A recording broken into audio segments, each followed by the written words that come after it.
Bungie has had a consistent schedule to its content release. Every year we get a significant expansion. These have alternated in size from the huge and great Taken King and Forsaken to the smaller Rise of Iron and Shadowkeep. Even accounting for Bungie now being self-published, I think most players expected Beyond Light to be closer to Taken King and Forsaken, Bungie's other Comet-size expansions. Even when Luke Smith said that Beyond Light was smaller than Forsaken, I wasn't too worried because Forsaken was a tremendous value that was full of great stuff, including 2 new zones, new subclasses, an entirely new enemy type, and a surprisingly beefy campaign, as well as continuing post-campaign rotation of missions and activities. It was great, man. Last year, my review of the Fall expansion was titled something like Shadowkeep. Meh. Now, Shadowkeep had a bunch of good things in it, but it ended up being underwhelming because the story was just garbage, and the campaign was very short. It ended up feeling worse than Rise of Iron because the raid wasn't as good, the new zone was just an old zone, and the weapons were underwhelming. The seasonal activity was too easy and boring.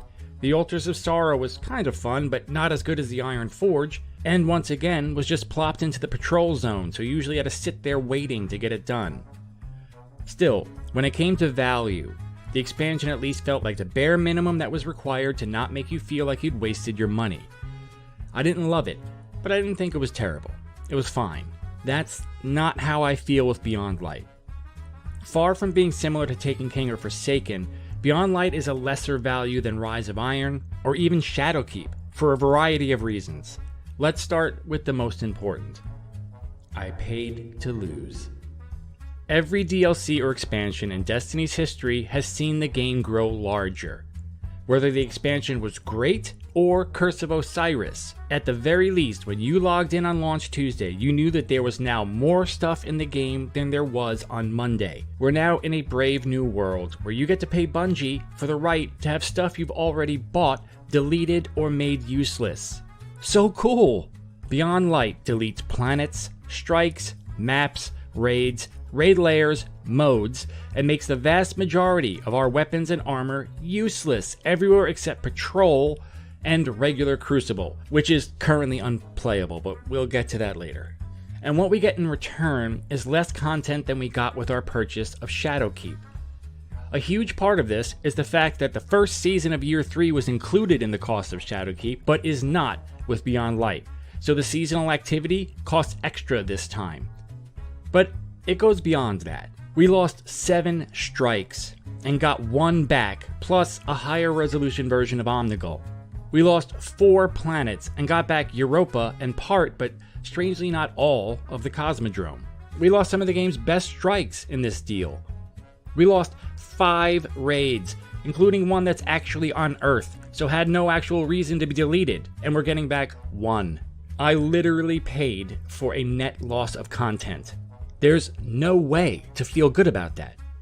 When it comes to the sunsetting of weapons, it is now clear that Bungie's plan was fucking terrible, as anyone who's been playing since day one would have expected. Instead of just making all weapons either useful or not, you now have to look at each of your drops and figure out how long it will be useful. Strangely, the game is still dropping shit that will be pointless in like 2 months. Half the shit I'm getting won't be usable by February. That feels bad. 3/4 of the armor drops are pointless now. And to replace that mountain of shit that is now useless, we got like 5 weapons, all of which are bad.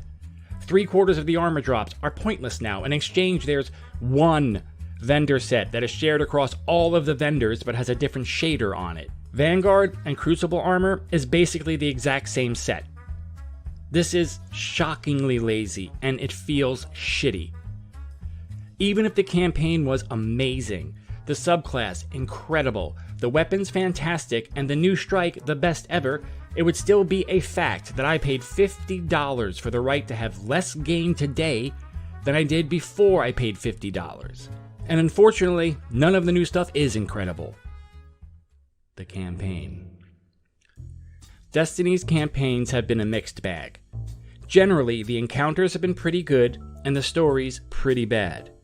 Taken King and Forsaken are considered good, but in reality, they were both minimally competent stories. They only look good in comparison because many of the others were barely comprehensible gibberish. Beyond Light's campaign is not gibberish, but it is very far from good. Normally, this doesn't really bother me because I had kind of given up hope on Destiny's in-game story, but this time it did annoy me because the elements for a great story are all actually present this time. It's just totally botched in writing and cutscene direction. I was commenting in some Reddit threads about this earlier in the week because I saw a bunch of people saying the campaign story was great. That is insane. It's not great. In fact, it's downright bad. Let's talk about the issues with the story of the campaign before talking about the more complicated issues around the encounter and mission design. For 4 years, Destiny has been sitting on a really cool universe with amazing lore, but has never been able to get any of the most interesting aspects into the actual in-game story. It's been just a never-ending series of bad guys who appear, do bad guy things for some reason, and then get killed by us with ridiculous ease. It's very hard to tell an interesting story if we need to kill the main antagonist within 4 hours of gameplay every single time. Worse, the actual roster of big bads has ranged from terrible to decent. In the first campaign, the big bad ends up being a couple of huge faceless minotaurs protecting a blob. Then we had Crota, who was a decent villain but barely appeared in the campaign at all. Skolas was a huge step up because he existed in the actual campaign. His motives made sense, and we actually beat him in the end game, not in some piss-easy campaign mission. Oryx was good. Rise of Iron's big bad was nanobots, and then a raid boss who came out of nowhere with no explanation at all outside of the Grimoire cards. Destiny 2 had Gaul, who was just hilariously stupid. Annihilator of suns, Raiser of 1,000 worlds, Slayer of gods and Conqueror of the light, I am Gaul! Then a nameless Vex Hydra. Then a big worm god, which had been amazingly built up in the lore for a couple of years, but has no reason whatsoever to be on Mars. It appears in a mission, and is instantly blown up by us a mission later, kinda ruining the whole thing retroactively. That was worse than a bad story. It was a bad story that went backwards and made the lore bad. Forsaken was good, because we had got at least some description of the Barons. Uldren was someone who didn't appear out of nowhere, and the story had quite a bit going on. It wasn't great, but it was good. Shadowkeep had no villain at all, and literally nothing happens. The campaign can be summarized as Eris does something on the moon, ghosts appear, you kill them, a pyramid shows up. So in all these years, you've gotten stuff that was amongst the very worst storytelling that is humanly possible at the worst, and a below-average WB show at the best. That low-end story in the campaigns of Destiny haven't just been bad, they've been so shockingly incompetent that I eventually arrived at the conclusion they had to be this bad on purpose. They're so terrible, it would be impossible for any professional writer to fail to realize just what absolute garbage they had just written. My theory was that Bungie had no respect for the audience and assumed they were all too stupid to follow anything other than a villain of the week tale. This was seemingly confirmed by how uniformly excellent the lore always is. I mean, the lore is like top-notch sci-fi, and the in-game stories are poorly directed Roland Emmerich films. One would assume if Bungie was paying writers to make that lore, it couldn't be an accident that the stories were so bad. It's the same company doing both, so any theory on the quality has to deal with that. Bungie was writing these stories to be purposefully simple so the dumbest person in the world could follow along even when they took their eyes off the screen to wipe drool from their lips. Then comes Beyond Light, and finally it seems the game is going to have some depth to the story. The entire marketing is about exploring both light and dark. The main villain is a fallen who in despair turns to the darkness, and the player is supposed to explore darkness and what that means. This is precisely the stuff that's most interesting in the lore. Dredgen Yor and Marasab and the Awoken, the Traveler and the Hive Book of Sorrow, the Leviathan, all of this stuff is the foundation of a high-quality sci-fi tale. One that is more than just another villain of the week easily taken out in 5 missions. Perhaps things had changed, and it turns out that purposely bad stories were Activision's influence. But it turns out that Beyond Light might be the very worst of the Destiny campaign stories. Not because it is literally as terrible as vanilla D1's total nonsense, but rather because every element a writer needs to create a compelling narrative is on the table. All the ambiguity, lore, and complexity of the Fallen, the light, the dark, the collapse. The story is now all about the things that most fans of Destiny lore find cool. So it's even more frustrating when it actually ends up being exactly the same. It's the same garbage villain of the week. It's the same good versus bad crap. Aramis is bad because she's bad. You're able to deal with the darkness without any problem because, you're good, I guess? What are the pyramids? Who knows? What's the darkness? Who knows? Beyond Light is basically Forsaken's story, exactly, except without the cool alternate reality stuff and wish dragons and the murder of your friend. Now, it's easy to blast the story as terrible, some people are going to say in the comments, so let me in like 2 paragraphs explain how you could have made this story actually good. First of all, characters in good stories need to be explained by more than someone telling us they were once good. Aramis is a total failure because the only thing we see of her is absurd mustache-twirling villainy. Only thing we have to break here is you. Come then, pawn. Show me what freedom has given you. Varix says she was good once, but we don't see it or hear it. Instead, she does nothing but act like a murderous monster the entire time. This is easily solved by even a barely competent writer. Leave audio logs around the map that show Aramis beginning as a noble fallen trying to rally her people to regain their lost glory. Have her fight against her desire to use the darkness. Give the player glimpses into the things that finally turned her bitter.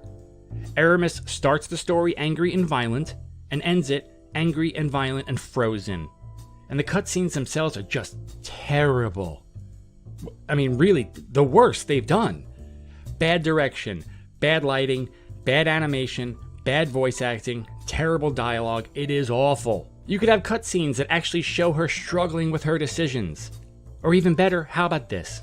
The campaign is about Varix and his efforts at uniting the Fallen. The lore of the last year has been hinting that this was what Varix was doing. It seemed that he was trying to become the Kell of Kells.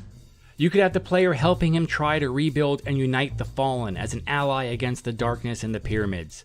Over the course of the campaign, he can make bad decisions that leads him to making brutal choices in the name of uniting the houses.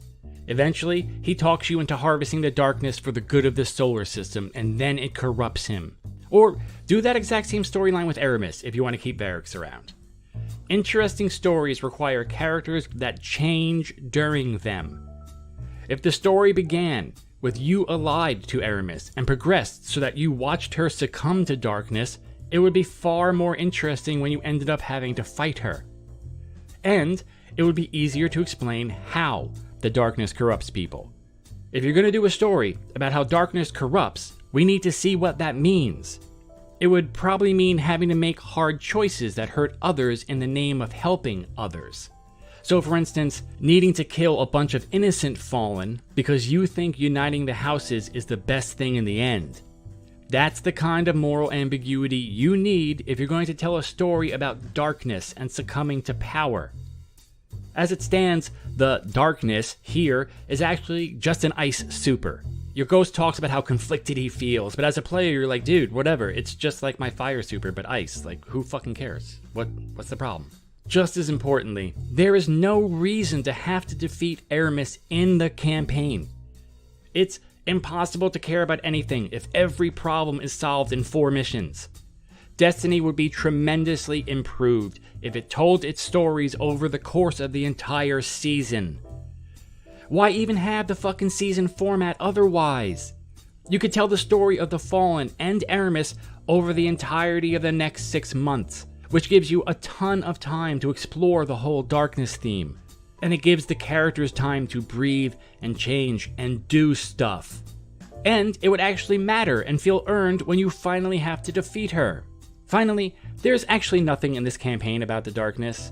you're able to use it with ease. There's no indication that it's anything other than a different super that's blue. One would think in something called Beyond Light, the writers would explore the fact that you can't have light without darkness, or darkness without light.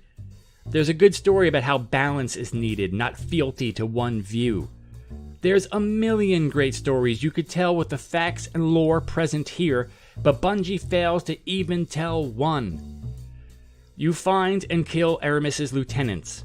I know nothing about these people other than one briefly tells Aramis to be patient before you blow her up, and one of them has a cool backpack. Then you blow him up. I learned nothing about the darkness other than that the super is a bit less useful than the ones I already have because crowd control isn't really needed in Destiny because it's easy. And it's always a better idea to explode people with a Nova Bomb or tracking fire swords than it is to have to first freeze them and then have them explode. Listen, this expansion is totally depressing because not only is the story terrible, which is the same as it always is, but mostly because it really proves that this will never change. Once again, we get a story that would get an F in a college creative writing course. I know, because I took a bunch of creative writing in college before dropping out to lift heavy things for $15 an hour. Whatever. Gameplay. I had higher hopes this time because I fell for Bungie's marketing again, but ultimately, I don't play Destiny for the story, thank God. For all the shit they get, Bungie does know how to craft interesting encounters. The strikes are almost always great, and the campaign missions are almost always at least good. I found Forsaken to be great because every story mission felt as well designed as a strike. The locations were great, the fights were good, the new enemies were fun to deal with, but even here Beyond Light is only decent. The campaign feels surprisingly phoned in. Europa as a map is gorgeous. I actually really like the weather system, and the areas are all well adapted to good fights, but it's also huge and strangely empty. A big part of the campaign runtime is driving your Sparrow from one end to the other. Bungie brought back the Cosmodrome from D1 and then doesn't even use it for a mission? Instead, you're like strangely sent there in the middle, literally to just run around and kill Fallen. I think it's like getting a bunch of headshot kills for some reason. Like, really? Not even one actual mission on the quote-unquote new planet? Just a long bounty? The original game had several really memorable missions in this location. There are a ton of great maps for missions here, and instead of using one of those or making a new one, I'm just sent there for 10 minutes to get 50 precision kills. Beyond Light has a few pretty good missions with decent boss fights, and like 8 hours of getting void kills on Vex, or headshot kills in Lost Sectors. It's just really, really short and really, really mediocre. None of these missions are the least bit memorable. None of them feels like mini solo strikes. Even the boss fights are often pretty annoying because being frozen solid is the worst fucking feeling in a game all about movement. The only deaths I had were because tracking ice attacks would hit me while I was jumping a gap and I'd freeze and fall to my death. And on that note, Crucible is a disaster, with every enemy being made from Overwatch. Players hate getting CC'd. They fucking hate it in WoW. They hate it in Overwatch. And now you get to hate it in Destiny 2. As usual, the core movement and shooting of Destiny is really good, so of course, most of the time it's decent enough. But this campaign doesn't leave you feeling like you're doing anything other than what you've been doing for the last 6 months. The new planets feel woefully underused and useless, and the process of unlocking the different aspects of the new supers feels unnecessarily grindy.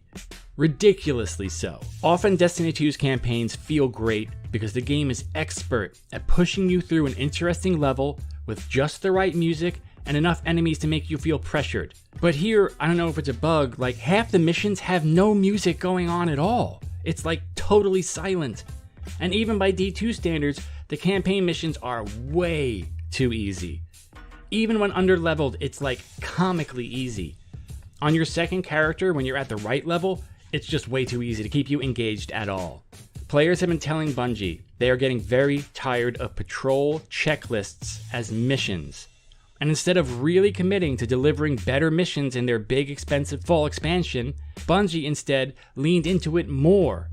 Beyond Light is basically 5 missions and then hours of checklist bounties. Yes, it's a bit more engaging getting fallen grenade launcher kills on a new planet, but it doesn't feel like $40 worth of content.